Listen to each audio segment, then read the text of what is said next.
It was the kind of cold that cut straight through your bones. Linda stood by the door of her tiny diner, flipping the closed sign with a shaky hand. She barely had $20 left in the register, barely enough to keep the lights on one more night.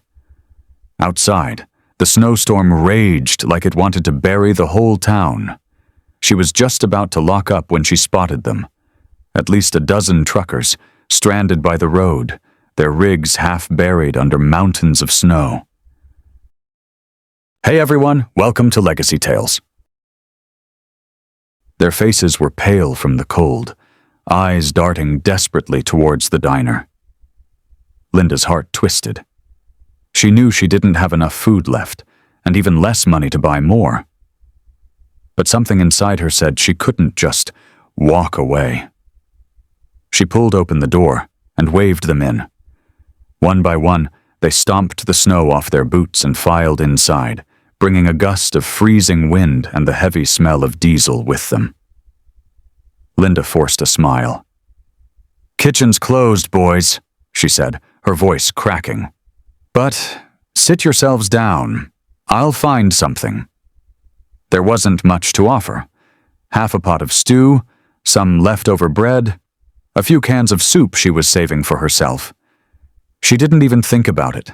She heated everything up, made coffee so strong it could melt ice, and served it like it was a 5-star meal. The truckers ate in silence at first, their hands trembling from the cold. Then one of them, a grizzled man with a thick beard, looked up and said, "You didn't have to do this, ma'am." Linda shrugged, pretending it was no big deal. "Maybe not," she said, "but you looked like you needed it."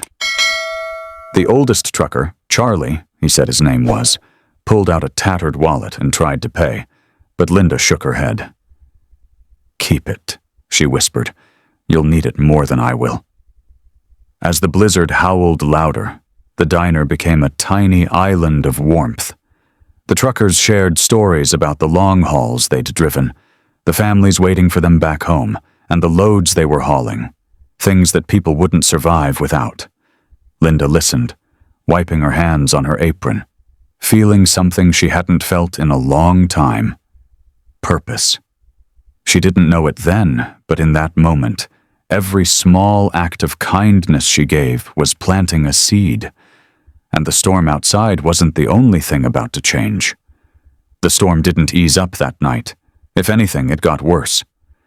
The windows rattled, the lights flickered, and the snow piled higher against the doors until it felt like they were trapped inside a snow globe. Linda dragged out a box of old quilts from the back and handed them around.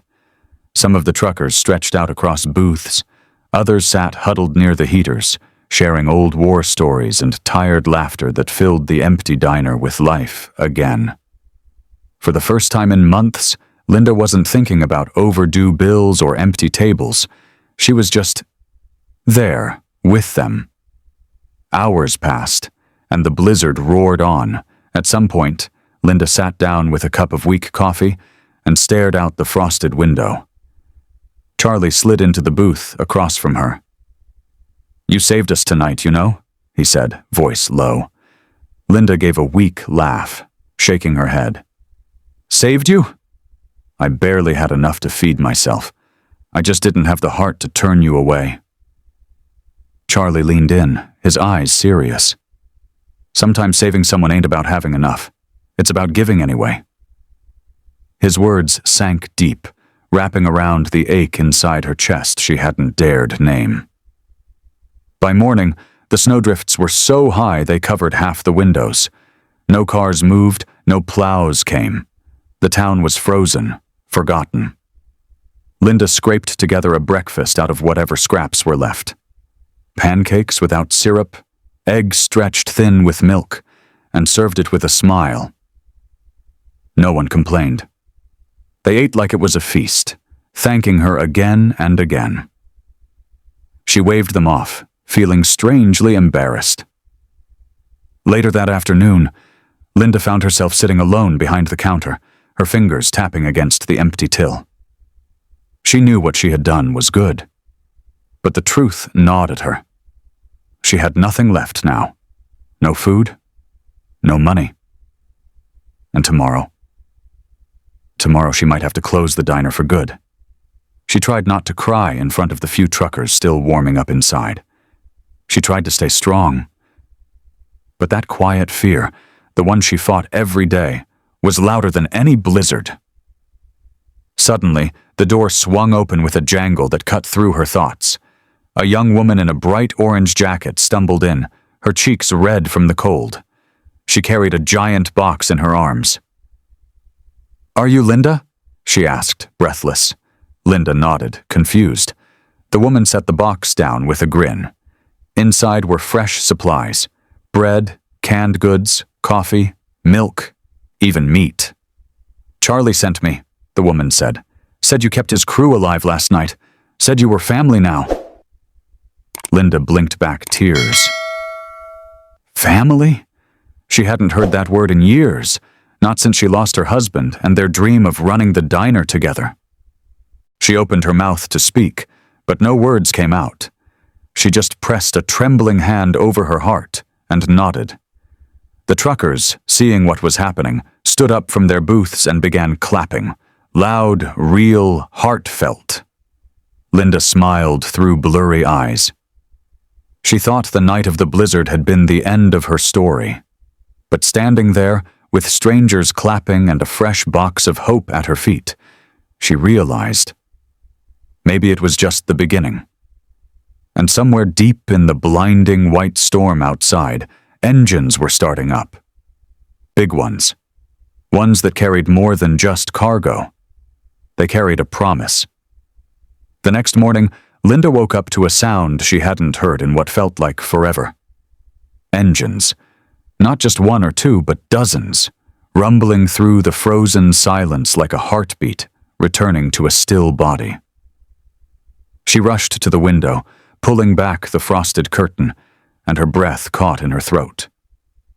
A convoy of massive rigs stretched down the road as far as she could see.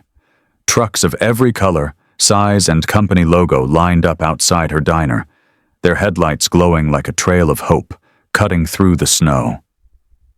Charlie was the first to step through the door, stomping snow from his boots and grinning ear to ear. "Told you we'd be back," he said, holding up a clipboard. "We took care of it." Linda stared at him, confused. Charlie laughed and handed her the paper. It was a contract, signed by more truckers than she could count. They had agreed to make Linda's diner an official stop on their routes. Guaranteed customers, steady business, year-round. "We ain't gonna let you go under," Charlie said, his voice rough with emotion. "You saved us when you had nothing to give. Now it's our turn." Linda's hands shook as she clutched the clipboard to her chest. Outside, truckers began pouring into the diner, filling every booth and bar stool, ordering food, leaving tips that overflowed the old glass jar by the register. Someone even handed her a new coffee machine, wrapped with a bow. Laughter and the smell of fresh coffee filled the air. The place was alive again, more alive than it had been in years. Later that day, Linda stood behind the counter, a soft smile on her face as she watched the once-empty diner buzzing with energy. She reached under the counter and pulled out an old, faded photo of her and her late husband, setting it proudly on the shelf above the register. She whispered, "We made it, Joe. We really made it." The blizzard had nearly buried her dreams, but it was kindness, pure, stubborn kindness, that dug them back out. And from that day on, whenever new truckers came through the doors, they would point to the little photo on the counter, and someone would always say, "That's Linda. She's family." Sometimes, when you give without expecting anything in return, the world finds a way to give back more than you ever imagined.